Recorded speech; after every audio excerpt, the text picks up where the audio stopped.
اكتشفت مؤخرا ان احنا الناس اللي بتعرف تستخدم النت واللي ما يعني صعب لحد ما يضحك عليها في النت، تمام، هم فئه صغيره.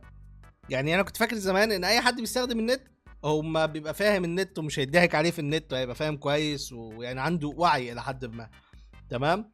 ولكن مع الاسف دي مش حقيقه، دي مش حقيقه. هنتكلم ان ايه على حاجه بشوفها مؤخرا على الفيسبوك تحديدا، الجروبات بتاعت الشغل. تمام، انا مثلا في اكتر من جروب بتاع شغل، وفي الغالب انا مش هشتغل منهم يعني، بس الواحد كان دخل كده ايه في فتره من الفترات يشوف ايه عندهم. فمثلا بسكرول بلاقي بوست قدامي، سبحان الله سبحان الله، يقول لك وانت قاعد في بيتك من غير ما تتعب على مؤخرتك، تعالى اشتغل معايا ساعتين وهتاخد 7000 جنيه. رقم، مبلغ. فطبعا لو انت يعني عندك شويه وعي وشويه تفكير فهتفهم ان الموضوع ده صص، دي نصبايا، او يعني حد ياخد فلوسك ولا ويرجعها لك بعدها يقول لك طب زود بعدها تعمل كده وهكذا، فاهم. بس الفكره ان بلاقي ناس كاتبه كومنتات ان هو يعني فعلا عاوز يخش، يعني مهتم، يعني هو مهتم، تمام. هل الناس دي حقيقيه او لا؟ تمام، دي هنيجي فيها، دي هنيجي فيها كمان شويه. بس الفكره ان هو ايه، فكره ان في ناس فعلا الموضوع بيغريها، نظرا ان الظروف الاقتصاديه صعبه، ونظرا برضو ان هو مثلا مرتبه يبقى 7000، يجي لك حد يقول لك هديك في ساعتين من موبايلك تاخد 7000. فطبعا الموضوع مغري، تمام. بس الفكره انها يعني في الغالب بتبقى حاجه من الحاجتين، اللي هو شغل التداول، او هيبقى شغل قمار، تمام، او هيبقى او هتعمل حاجات مشبوهه لحد ما. انت ممكن يضحك عليك من الموضوع ده ازاي؟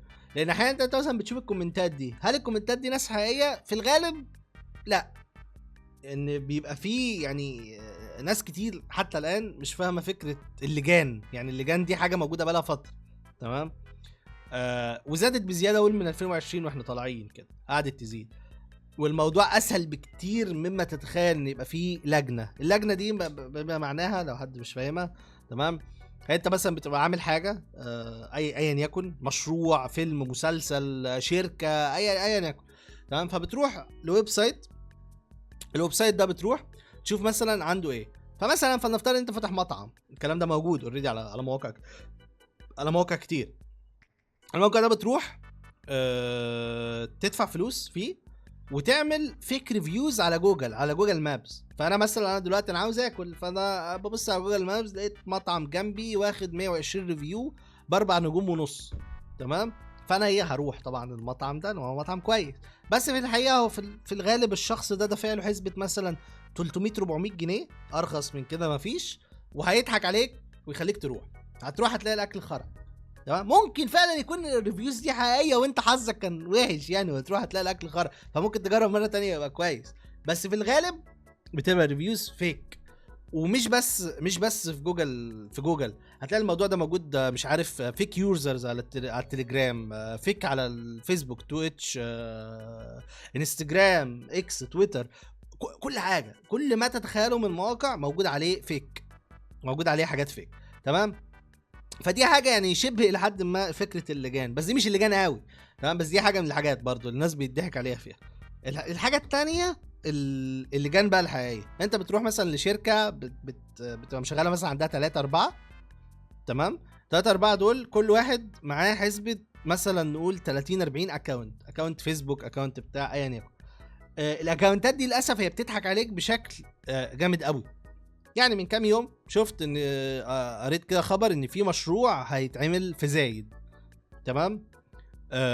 الكومنتات بقى ايه، دي حاجه هتغير البلد، دي خطوه مصيريه، دي حاجه كويسه جدا، دي خطوه رائعه، تمام. هو فعلا مشروع حاجه كويسه، بس باين ان صاحب المشروع ده، تمام، عاوز يعني يبين ان المشروع كويس بحيث ايه ناس تهتم وتخش تسرش وهكذا، فاهمني.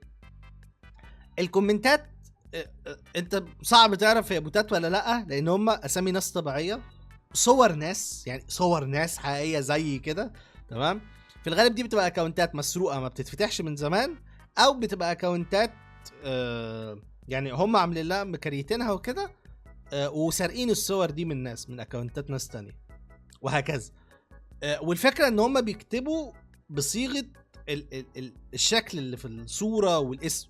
يعني مثلا هتلاقي اكونت اسمه الحاج احمد، تمام، وحاطط صوره راجل عجوز عامل كده، في الغالب ده هتلاقيه كاتب بالتوفيق ان شاء الله وربنا يجعله خير. الكومنت اللي راجل كبير، ده راجل كبير بيكتب، تمام. هتلاقي واحده مثلا اسمها نرمين اشرف، اسمها بالانجليزي وحاطه صورتها مش عارف، هتلاقيها بتكتب فرانكو. هم عارفين بيعملوا ايه. فالفكره ان هم بيضحكوا عليك، بيضحكوا عليا، بس انت لازم تخلي بالك. حياتي بقت اجمل بك، حسيت فعلا بالتغيير. أوه. ده انترنت. فالموضوع ده سيء. نرجع تاني بقى لموضوع الشغل. فبيبقى فيه كومنتات في حوار الشغل ده، بتلاقي انت مثلا كومنت فيك، ممكن تكون لجان، تمام. فانت يضحك عليك، بتفتكر ده حد حقيقي، فبتروح انت داخل ومكلم الشخص لو انا عاوز اشتغل. فهو بياخدك في سكه وسخه قوي، والسكه دي اخرتها مش حلوه. هو سكه انت تديني 2000 جنيه ولا تديني 1000 جنيه هرجعهم لك بعد اسبوع 5 ومش عارف ايه. والناس دي معظمهم مشبوهين او كلهم مشبوهين بمعنى اصح. واي حد هتتعامل معاه وتلاقيه بيقول لك انا عندي جروب تليجرام ومش عارف ايه وداخل، ما تروحش. في الغالب معظم بتوع التليجرام دول مشبوهين، يعني مفيش شغل موثوق مش على التليجرام، تمام. يعني قصدي على التليجرام. دي حاجه. تاني حاجه، معظم الناس دي انت مش هتشوف اشكالهم ولا هتعرف انهم حاجه، وسبحان الله متسمين كلهم مستر ادهم، مستر حماده، مستر مؤخرتي، حاجات كده غريبه، تمام. يعني الموضوع ده صص. وهتلاقي ان في ناس بتشكر فيهم. تمام قوي، بشتغل على التليجرام. ما في حالات، بس انا بتكلم ان الحالات اللي انت تلاقيها مثلا الحاجات اللي موجوده على الفيسبوك والحاجات دي، تمام، اللي هو الشغل المغري. وكمان بيبقى فيه اثباتات، يعني ممكن بس تلاقي، يعني الموضوع ده كان ظاهر من فتره، تمام، وحتى الان موجود. جروب على التليجرام، واحد مش فاكر كان اسمه مستر حماده حاجه زي كده. ناس مثلا بتبعت ريكوردات، شكرا يا مستر حماده الفلوس وصلت. مش فاكر كانت جمله كده كرنج بيقولوها، الكسبان مش عارف ايه مع مستر حماده. ريكوردات ناس حقيقيه بتريكورد. فانت طبعا تسمع ريكورد من هنا تقول واحد حقيقي، اكيد هو كسب، فانا كمان عاوز اكتب. فتروح تكلم مستر حماده فيقول لك ابعت لي 1000، يديهم لك 5، بعدها ال5 فتقول انا معايا 5، طب اخش ب1000 تاني، يروح مديك 5، هتقول انا معايا 10، طب اخش ب5، هوبا يبقى معاك 30، هوبا يبقى معاك 100، فيقول لك طب ما يلا بينا نعمل حاجه اكبر، ما تبعت 50 تبعت 60، بعدها تلاقي نفسك في الدوامه دي، بعدها يروح ملسوعك مبيعك عفش بيتك وذهب امك وبيعك مراتك ولا مش عارف ايه، هوبا تلاقي نفسك على الحضيضه وهو يختفي من حياتك عشان انت مش عارفه ومش هتعرف توصل. هي دي الفكره. انت بقى تبقى خسرت كل حاجه. فالفلوس اللي بتيجي بالسهل او تيجي بطريقه متخلفه، او تيجي من مصدر انت مش عارفه، فبلاش منها، تلاشاها على قد ما تقدر. ايه الا مراتي. يبيعك مراتك، يعني ما ممكن يعني. اي حاجه على تليجرام معظم الجروبات ساس، يعني هي جروب تليجرام يساوي سكام ترو. يعني في حد يوصلني ل50 يبقى كتر خيره. الفكره اقول لك على حاجه، في ناس يعني بتدعي الذكاء، يعني يقول لك ايه، انا هخش الموضوع ده وهضحك على الشخص ومجرد ما اخد الفلوس همشي.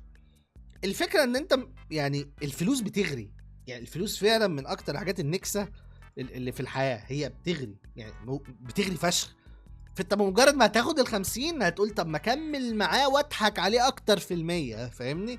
هتوصل لل100 اللي هو قالوا انا عملت مثلا 100 في شهرين.